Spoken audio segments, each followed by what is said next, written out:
Good afternoon to all our F11 members and welcome back to our fundamentals of post-production video tutorials. In this one, part 4, we're looking at the thorny problem of sharpening.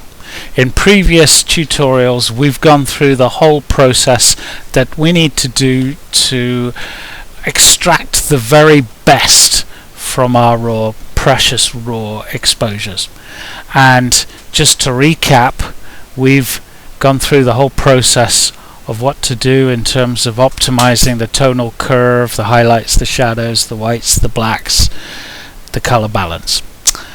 Now I have taken you today to the village of Culemont in the Limousin, beautiful in the French countryside. And one beautiful misty summer's morning, I shot this picture of the chateau at Culemont standing out above the mist. I've processed the picture in terms of the aesthetics, the creative input as I want. As you can see here, I've put a little bit of adjustments in on the whites and the blacks, and I've adjusted the tonal curve. Not much. I haven't done much to the image at all, quite frankly, and that's how I like it. But at this stage I need to sharpen the picture. Why do I need to sharpen the picture? Well, all digital images need sharpening. But let's just get one thing straight. If I had taken this picture out of focus, nothing that I could do now could retrieve that situation. Similarly, if this image suffered camera shake, for example, if I hadn't used mirror lockup and there was a little bit of mirror slap causing unsharpness to this image, no amount of post-production sharpening will cure that problem.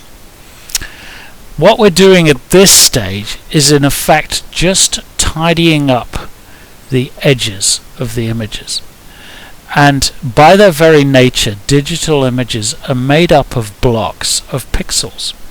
And those pixels find it very difficult to express a straight line. And also, we need to actually force some pixels which are here on a definite edge. They can sometimes dither a bit, whether they're going to be in this grey area or in this dark area at the join. And all sharpening it's doing, here you can see in this window an area enlarged up to 100%, as is this display here. All sharpening is doing is forcing those pixels to make a decision, light or dark. In effect, it's drawing almost a false line along the distinct edges in a picture. It is introducing local contrast, which has the effect of making the image appear sharper. The big question is how much sharpening to put on a picture. And the first thing we can do is look at this display here, sharpening and amount. Now if I take all sharpening off, you can see the image looks inherently a little bit soft. Now if I go the complete opposite way and put 150% sharpening on, the effect is to make the image look much crisper.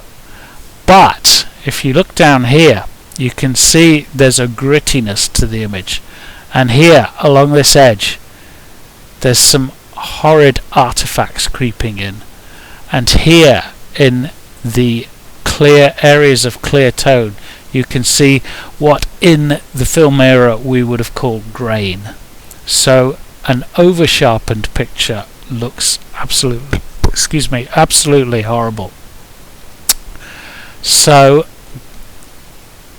we have to make a decision how much to put on. Now I would suggest that starting with Lightroom's presets is not a bad way to go. They have two presets here called Sharpen Scenic and Sharpen Faces. I very rarely use Sharpen Faces because I think it's a preset that's been determined for shooting 20-year-old models with no blemishes or wrinkles. That's not a subject matter that I often work with, so I'm just going to hit Sharpen Scenic, and you can see these are the default settings that has applied. 40% sharpening. Radius. What's this radius? That's set at 0.8 at the moment, which refers to 0.8 pixels. That's the radius of, if you like, the line that's been drawn around these edges. And if I go really up to the extremes with the radius, 3 radius, you can see that actually that makes for a much broader area of sharpening being applied, and actually it doesn't look very good at all. Whereas if I come right down to half a pixel, it's difficult to really see, but I'm just going to illustrate this with a bit more dialed in. That's with a 0.5 pixel radius, and that's with a 3 pixel radius. I'm going to go back to the default setting that Lightroom uses, 0.8 pixels, and quite frankly I very, very rarely alter that.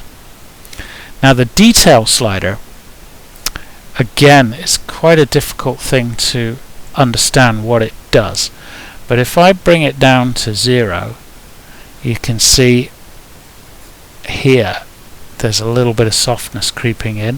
If I go up the other way, it's not that apparent, is it? And in fact, in all my research on the internet, I've never actually got to the bottom of what the detail slider does. If I hold down the Alt and move it left to right, you can see where it's being applied. But quite frankly, this is one of those things in Lightroom where, in software, where I think it's just been incorporated because the software developers can. I don't think it actually does much at all. So there again, I'm going back to my preset 35, and that's what I keep.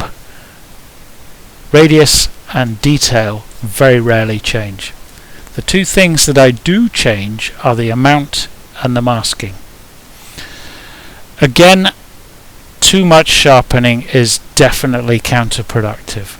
So I'm going to come right back, and basically I adjust this slider until the image looks suitably crisp, but I want to apply as little sharpening as possible because it has this effect of introducing noise into even-toned areas.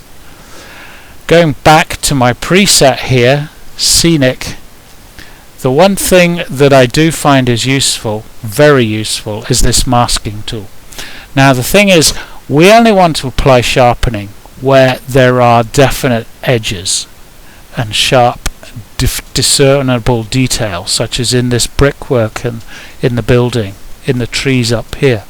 But where you've got areas of even tone, such as the area here where the mist is, and if I had a lot of sky in the picture, I wouldn't want to apply sharpening to those areas because there's no discernible detail to sharpen in the first place.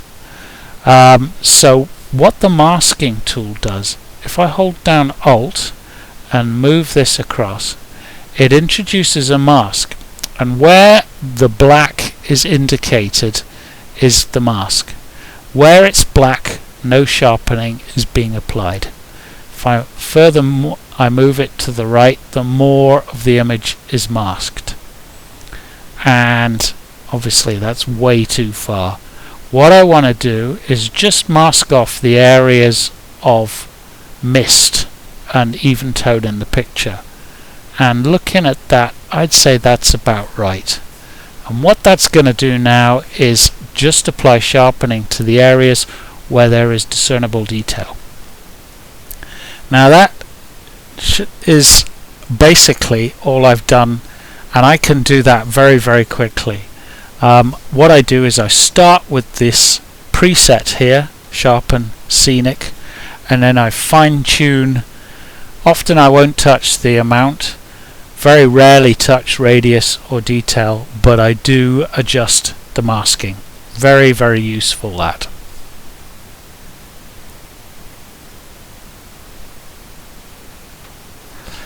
Having adjusted sharpening, the next thing on my menu here is noise reduction.